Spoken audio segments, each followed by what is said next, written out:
ఇక ఇదే విషయంపై స్వప్న మా ప్రతినిధి స్వప్న మాట్లాడడానికి ఫోన్ లైన్ లో ఉన్నారు. స్వప్న,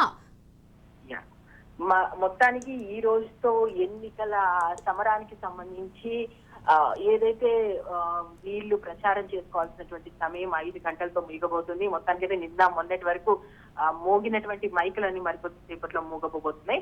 ఇంకా అంటే వెంటనే మళ్ళీ 144 సెక్షన్ కూడా అమలు చేస్తారు కాబట్టి ఈ ఉన్నటువంటి టైం ని ఎలా యూటిలైజ్ చేసుకోవాలి అనేటువంటి పనిలో అన్ని పార్టీలు పడ్డాయి. దాదాపు మనం చూసుకుంటున్నాం నెల రోజులుగా హోరాహోరీ. ఇక ఒక్కసారి బీజేపీ విషయానికి వస్తే మాత్రము అసలు మనకు ప్రధాని మోదీ, అమిత్ షా, నడ్డా, కేంద్ర మంత్రులు, వివిధ రాష్ట్రాల ముఖ్యమంత్రులు, ఇక్కడ ఉన్నటువంటి కీలక నాయకులు రోజు 3 నుంచి 4 బహిరంగ సభలు, రోడ్ షోలు, ఈవెన్ నిన్న లాస్ట్ చివరిగా మళ్ళీ ప్రధానమంత్రి రోడ్ షో. ఇవాళ కూడా ఉన్నటువంటి టైంలో ఇంటింటికి వెళ్ళబోతున్నారు. ప్రతి ఇంటికంటే బూత్ లెవెల్ గా ఉన్నటువంటి ఎవరైతే మెంబర్స్ ఉన్నారో వాళ్ళు అన్ని ఇళ్లను కవర్ చేశారా లేదా, ప్రతి ఇంటి డోర్ నెంబర్ తో సహా నోట్ చేసుకుంటారు.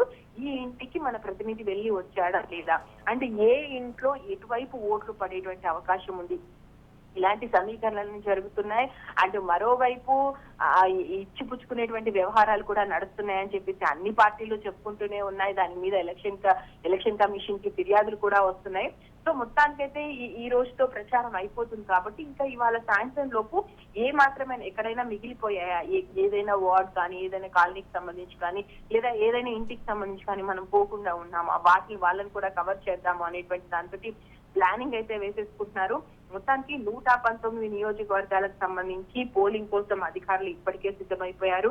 ఇటు ఎలక్షన్ కమిషన్ కూడా అన్ని ఏర్పాట్లు చేసేద్దామని చెప్తుంది. కొన్ని ఏరియాస్ లో, కొన్ని సున్నితంగా ఉన్నటువంటి ఏరియాలో దాదాపు 4 గంటలకే క్లోజ్ చేస్తున్నారు ఎన్నికల ప్రచారానికి సంబంధించి. ఎందుకంటే అక్కడ 144 సెక్షన్ చేయడానికి కాస్త ఇబ్బందికరమైనటువంటి పరిస్థితులు ఉంటాయి కాబట్టి అక్కడ కొంచెం ముందుగా క్లోజ్ చేసి మిగతా పరిస్థితుల్లో 5 o'clock కి క్లోజ్ అయిపోతాయి. ఎక్కడిదక్కడ కూడా ఇంకా ఎవరు కూడా ప్రచారం చేయకూడదు, ఎలాంటి అంటే ప్రజల్ని ముఖ్యంగా ఓటర్స్ ని మభ్యపెట్టే కార్యక్రమాలు చేయకూడదని ఈసీ ఓవైపు చెప్తూనే వస్తుంది.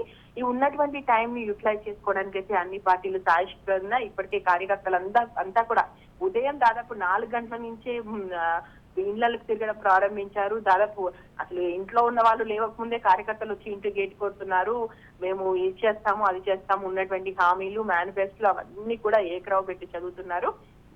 చూడాలి మరి ఇప్పుడు ఓటర్ల ఎన్నికలకు సంబంధించి నాయకుల ప్రచారం అయితే ఈ రోజుతో అయిపోతుంది. ఇంకా ఈ ఉన్నటువంటి కొద్ది టైంలో ఓటర్లు ఏం ఆలోచించుకుంటారో, వాళ్ళ ఓటు ఎవరికి ఇస్తారో. అండ్ ఇప్పటికే ఎలక్షన్ కమిషన్ కి సంబంధించి ఏర్పాట్లన్నీ కూడా పూర్తయిపోయాయని చెప్తుంది. ఎన్నికల సిబ్బంది అంతా కూడా సిద్ధమైపోయారు. ఒకసారి ఎలక్షన్ కి సంబంధించి ఏ ప్రాంతాల్లో ఎలా ఉండాలి, ఎంతమంది సిబ్బంది నియమించాలి, ఇలాంటి అనేక కీలక విషయాలకు సంబంధించి ఒక రోడ్ మ్యాప్, ఒక మ్యాప్ అయితే వచ్చేసింది. ఆల్రెడీ వాళ్ళందరూ కూడా అధికారులందరూ సిద్ధంగా ఉన్నారు. ఇటు నాయకులకు ఇప్పటి వరకు ప్రచార టెన్షన్, ఇక్కడ నుంచి ఎలక్షన్స్ ఎలా జరుగుతాయో ఏంటో అనేటువంటి టెన్షన్ తో ఉంటారు.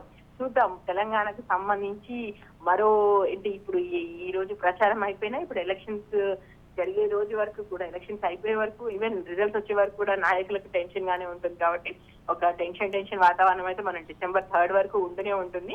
కానీ ఈ రోజు ఈవినింగ్ తో మాత్రం ఇంకా ఈ రోజు ఎవరైతే ప్రజలు అనుకుంటున్నారో ఇంకా ఈ మూత మేము వినలేకపోతున్నామని చెప్పేసి మైక్ల మూతతో హోర్తించారో ఈ రోజుతో మాత్రం. అంటే మాక్సిమం ఇప్పటి వరకు అయితే 3 ప్రధాన పార్టీలు, ఇటు బీఆర్ఎస్ కానీ, అటు కాంగ్రెస్ కానీ, ఈవెన్ బీజేపీకి సంబంధించి కానీ దాదాపు ప్రచారానికి సంబంధించి ప్రతి ఇంటింటికి తిరిగి వారి యొక్క వాళ్ళ పార్టీకి సంబంధించి వాళ్ళు వస్తే ఏం చేస్తారు ఏంటి అని చెప్తున్నాను. బడా నాయకులు ఈవెన్ ఇటు కేసీఆర్, హరీష్ రావు రోజు సభలు నిర్వహించారు. అండ్ ప్రతిరోజు ప్రజలతో టచ్ లో ఉన్నారు. ఇక్కడ కింద స్థాయి నాయకులకు సంబంధించి కూడా ఎప్పటికప్పుడు ఫోన్ లో కానీ లేదా వీడియో కాన్ఫరెన్స్ లో కానీ వాళ్ళకి డైరెక్షన్స్ ఇస్తూనే ఉన్నారు.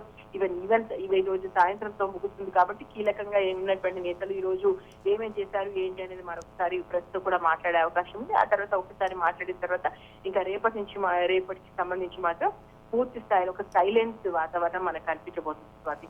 Right. Thank you Swapna, thanks for the details.